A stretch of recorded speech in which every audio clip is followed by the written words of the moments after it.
Assalamualaikum dear students, how are you today? You will be fine, I hope so. आज हम पढ़ने जा रहे हैं एनर्जेटिक्स ऑफ बॉन्ड फॉर्मेशन।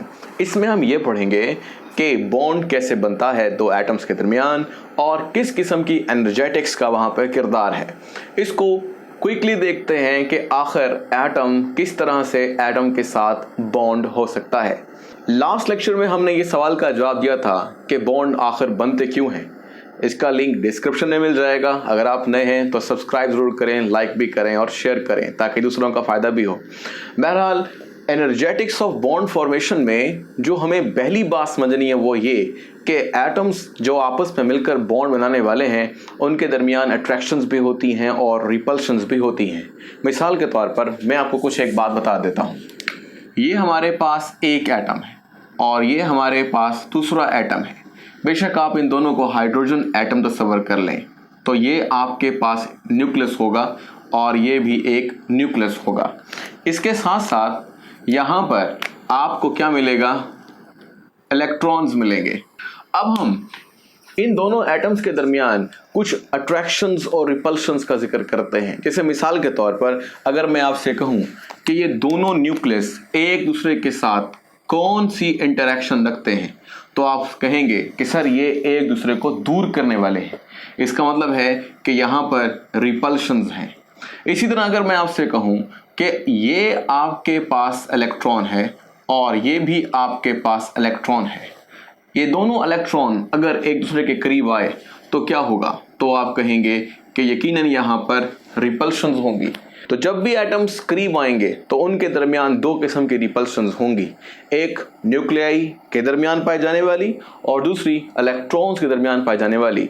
लेकिन यहाँ पर एक और अहम बात भी है, वो बात यह है कि दो एटम्स जब करीब आते हैं तो एक के इलेक्ट्रॉन और दूसरे के न्यूक्लियस के दरमियान क्या होगा, अट्रैक्शन, क्योंकि यहाँ पर चार्ज नेगेटिव और पॉजिटिव है जो दोनों एक दूसरे को अट्रैक्ट करेंगे।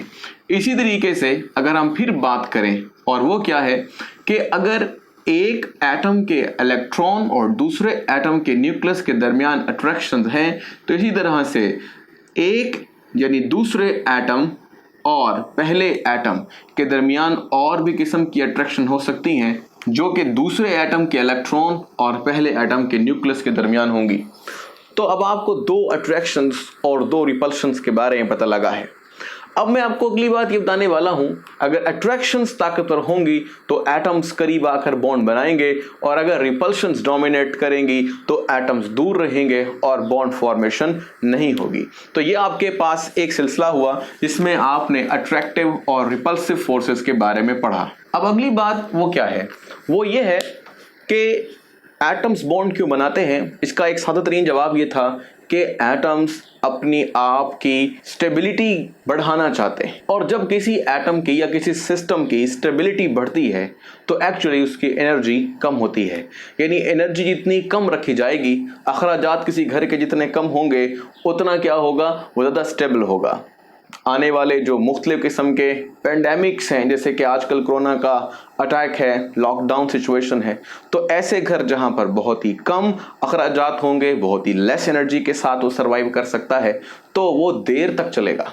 और जहां पर ज़्यादा अखराजात थे, ज़्यादा एनर्जीज दरकार थी, तो उनको अब चलाना काफ़ी मुश्किल होगा क्योंकि इस सिचुएशन में फाइनेंशियल प्रॉब्लम तो है ही, इसके अलावा और भी बहुत सारे प्रॉब्लम्स हैं जो उनके साथ जन्म ले रहे हैं। तो बहरहाल ये एक छोटी सी बात थी ताकि आपको ये समझाया जा सके कि जब किसी सिस्टम की एनर्जी बहुत कम होती है या जितनी कम हो सकती है वो सिस्टम उतना ही ज़्यादा स्टेबल होता है। तो हमने दूसरी बात यहाँ पर ये सीखी कि जहाँ अट्रैक्टिव रिपल्सिव फोर्सेस हैं वहाँ पर स्टेबिलिटी का भी एक किरदार है। और स्टेबिलिटी कैसे गेन की जा सकती है, स्टेबिलिटी गेन करने के लिए एनर्जी को कम करना पड़ेगा, मतलब हम कहेंगे एनर्जी डिक्रीजेस। अब इन एनर्जी के किरदार को आगे लेके चलते हैं।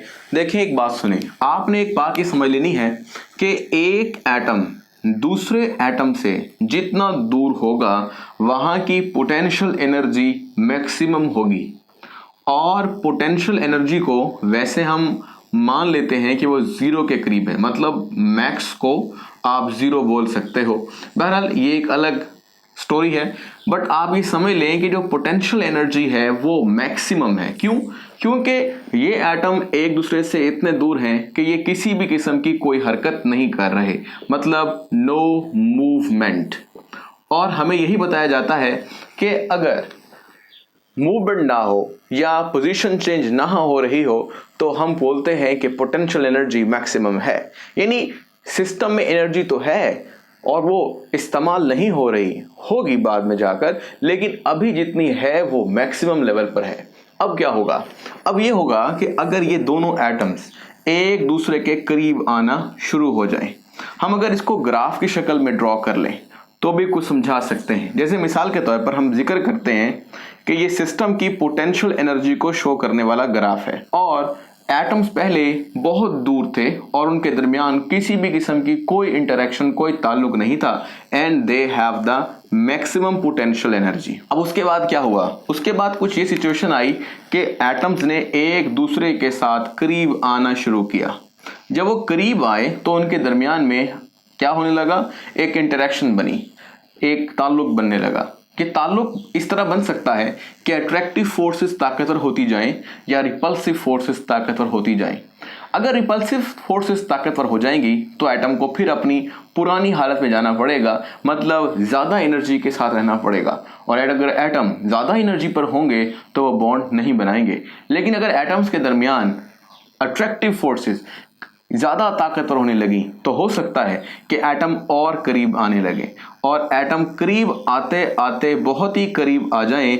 अब होता ये है कि एटम एक दूसरे के करीब आते आते इतने भी करीब आ सकते हैं कि उनके दरमियान क्या हो जाए? ओवरलैपिंग, क्योंकि उनमें ऑर्बिटल्स होते हैं, ऑर्बिटल्स ओवरलैप कर सकते हैं। मतलब एटम यहाँ आकर रुक सकते हैं, यहाँ आकर रुक सकते हैं, यहाँ पर आकर रुक सकते हैं। लेकिन बात यह है कि ये यहाँ, यहाँ या यहाँ यानी मुख्तलिफ डिस्टेंसेस पर क्यों आकर रुकते हैं? इसकी वजह यह है कि जब अट्रैक्टिव फोर्सेस ताकतवर होती हैं और वो एटम्स को एक दूसरे के करीब लेकर आती हैं तो एक वक्त ऐसा आता है कि एटम इतने करीब आ जाते हैं कि उनके दरमियान अब रिपल्सिव फोर्सेस डोमिनेंट होने लगती हैं। और अगर रिपल्सिव फोर्सेस डोमिनेंट हो जाएं तो फिर एटम मजीद करीब नहीं आते बल्कि एक खास डिस्टेंस पर रुक जाते हैं। जैसे कि ये दो एटम करीब आकर इस डिस्टेंस पर रुक गए और वो इससे कम डिस्टेंस नहीं एक्वायर कर सकते, क्योंकि ये वो डिस्टेंस है जहां पर एटम्स के दरमियान जो अट्रैक्टिव फोर्सेस हैं वो मैक्सिमम है। हम बोल सकते हैं कि यही वो डिस्टेंस है जहां पर एटम एक दूसरे के करीब तरीन रह सकते हैं, और यही वो डिस्टेंस है जिसको हम बोलते हैं बॉन्ड लेंथ। और ये बॉन्ड लेंथ जो मैंने ग्रीन कलर में शो की है वो आप यहां पर देख सकते हैं। ये बॉन्ड लेंथ एक लेंथ को शो करती है या एक डिस्टेंस को। तो जो डिस्टेंस को शो कर रही है इसलिए हम इसका एक नाम और भी रखते हैं, that is called compromise distance. और इसी तरीके से हम इसको एक नाम और भी दे सकते हैं और वह कहलाएगा बॉन्ड। चूंकि एक बॉन्ड जितना फासला है इसके अंदर, या कह लीजिए बॉन्ड बन गया है, और बॉन्ड बन जाने के बाद जितना एटम के दरमियान फासला है, इसलिए इसको बॉन्ड डिस्टेंस भी बोल सकते हैं। तो ये एक अहम तरीन पॉइंट है यहाँ पर कि एटम्स एक ख़ास हद तक करीब आ सकते हैं, और चूंकि ये नीचे की तरफ हमें दिखाई दे रहा है इसलिए हम बोल रहे हैं कि पोटेंशियल एनर्जी भी लीस्ट है या कम से कम है।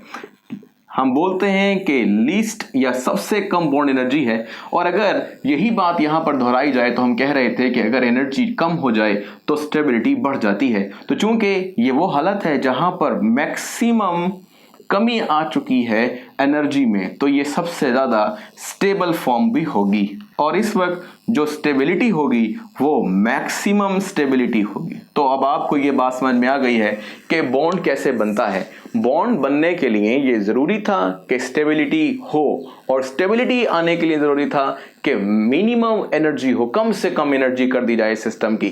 अगर सिस्टम अपनी एनर्जी को कम कर रहा है तो इसका मतलब ये है कि इस दौरान यानी जब ये बॉन्ड बन रहा है तो एनर्जी खारिज भी हो रही है। जो एनर्जी यहाँ पर खारिज होती नज़र आ जाएगी या कह लीजिए मेजर की जा सकेगी, उस एनर्जी को हम कहेंगे बॉन्ड एनर्जी। यानी कोई भी एक खास बॉन्ड बनने के लिए एक खास एनर्जी की वो मिकदार है जो रिलीज हो जाती है और उसको बॉन्ड एनर्जी कहते हैं। लेकिन यहाँ पर एक अहम बात यह भी है कि अगर आपको इस बॉन्ड को तोड़ना है और एटम को वापस दूर करना है तो आपको इतनी ही एनर्जी वापस भी करनी पड़ेगी। यानी बॉन्ड एनर्जी किसी बॉन्ड के बनने और टूटते वक्त बराबर होती है। यहाँ पर एक फिक्रा है जो बोला जाता है अक्सर औकात, वो कहा जाता है कि magnitude of potential energy for attractive forces are maximum then या मोर देन रिपल्सिव फोर्सेस। अब बात यहां पर है कि रिपल्सिव और अट्रैक्टिव फोर्सेस की एक स्पेशल मैग्नीट्यूड है with respective to potential energy. अब बात यहां पर यह है कि आपके पास ये जो फिक्रा लिखा गया है, इस फिक्रे में वैसे तो मैथमेटिकल ऑपरेशन है, वहां पर जाकर से साबित करना होता है, लेकिन हमारी इस क्लास में हमें इसको क्वांटिटेटिवली या मैथमेटिकली लिखने की जरूरत नहीं है। मैं इसको समझने के लिए एक आसान मतलब बताता हूं। आप पोटेंशियल एनर्जी को ये सपोज कर लीजिए कि इसका मतलब ये है, पोटेंशियल किसे कहते हैं, सलाहियत, ताकत। तो अगर हम इसको बात करें कि ये सलाहियत को जिक्र कर रहा है तो मैग्नीट्यूड ऑफ पोटेंशियल एनर्जी मतलब वो मिकदार किसी भी एनर्जी की जो ये साबित करती हो कि कितनी सलाहियत है, ताकत है, वो अट्रैक्टिव फोर्सेस की ज्यादा होती है रिपल्सिव फोर्सेस से।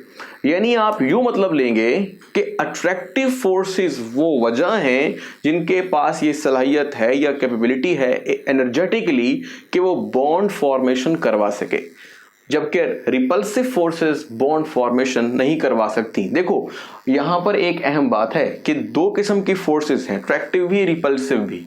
तो हम बात कर रहे हैं कि कुछ फोर्सेस जिसकी मैग्नीट्यूड ज्यादा है बॉन्ड बनाने के लिए वो अट्रैक्टिव फोर्सेस हैं, ना कि रिपल्सिव फोर्सेस हैं। बहरहाल ये एक छोटा सा एक कंसेप्ट है, यहां पर दिमाग में रख सकते हैं इस चीज को। अब हम आगे लेके चलते हैं बात को। अगर हम ये कह रहे हैं कि हम हाइड्रोजन का जिक्र कर रहे हैं तो हाइड्रोजन के जिक्र करते हुए जो हमें कॉम्प्रोमाइज डिस्टेंस मिलता है वो बड़ा स्पेशल है, यानी 75.4 पिकोमीटर, 75.4 पिकोमीटर। यानी ये जो हमने लेंथ लगाई है बॉन्ड लेंथ, ये बॉन्ड लेंथ इसके बराबर होगी। मतलब एटम्स इतने फासले पर आ सकते हैं, इससे ज्यादा करीब नहीं आ सकते, और यही वो फासला है जिसके ऊपर बॉन्ड फॉर्मेशन मुमकिन हो सकती है। और अगर हम कहें कि इस दौरान जो एनर्जी यहां पे निकली है, या जो हम यूं बोलें कि बॉन्ड फॉर्मेशन के लिए दो हाइड्रोजन एटम्स के लिए जो एनर्जी चाहिए वो होती है 436.45 किलो जाउल पर मोल। तो इस तरीके से आपको ना सिर्फ बॉन्ड एनर्जी के बारे में पता लगेगा, बल्कि बॉन्ड यानी जो बॉन्ड बन रहा है वो कितनी एनर्जी लेकर बन रहा है या कितनी एनर्जी लेकर टूट जाएगा। लेकिन अगर हमारी रिपल्सिव फोर्सेस ताकतवर हो गई और बॉन्ड ना बन सका तो हम कहेंगे कि जो बॉन्ड आपस में बनकर दो एटम को जोड़ने वाला था वो इंस्टेबिलिटी की तरफ चला गया और अब कोई बॉन्ड नहीं है। तो आज के लिए इतना ही। चैनल को सब्सक्राइब करें, लाइक करें, शेयर करें और सब दोस्तों को बता दें ताकि उनका भी फायदा हो। Thank you, good bye.